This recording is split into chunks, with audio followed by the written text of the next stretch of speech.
Please share and Hello guys, welcome back to my channel. Today I'm with JTA Brothers.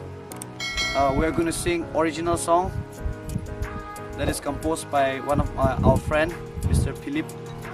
So the song title is Wanching, One. Please enjoy the song.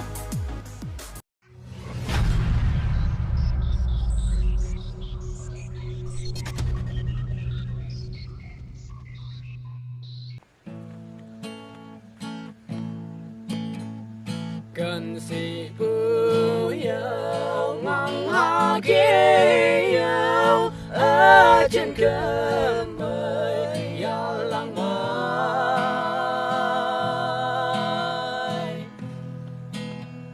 chú hơi hoa nhớ mây buông nghĩ ai vui vui nơi lót ta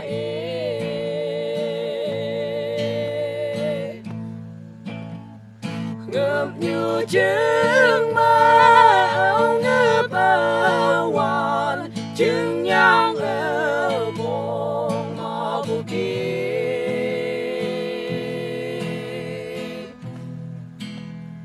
ngã như ở phơi với ai trăng nhoi tại sông buông ngào trái phơ mơ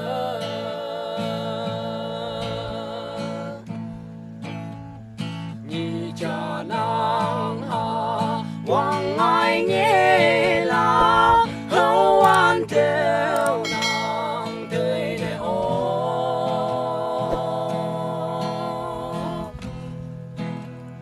khá nào nhảy như yam bu kỳ đâu nàng yam nàng bây giờ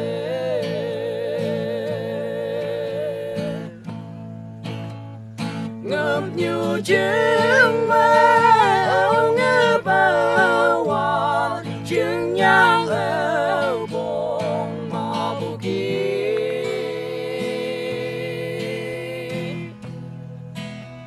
ngã như ở phơi với ai trăng nhoi tại sông buông ngào trái phơ mơ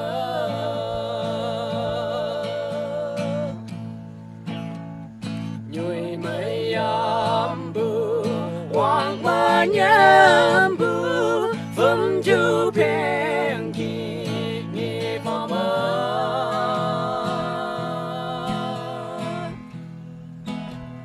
lý bù mong chôn nô hôi tới giờ nhị lạc yang giờ mong men quê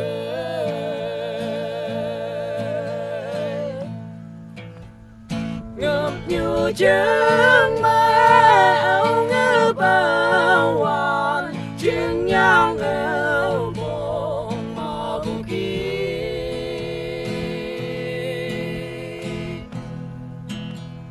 ngã như ở phơi với ai trăng nhoi tại sông buông ngào trái phơ mơ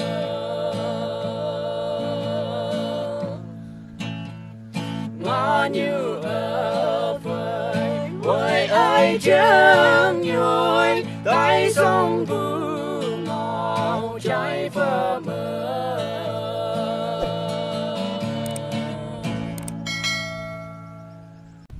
Please share and like, subscribe to his channel.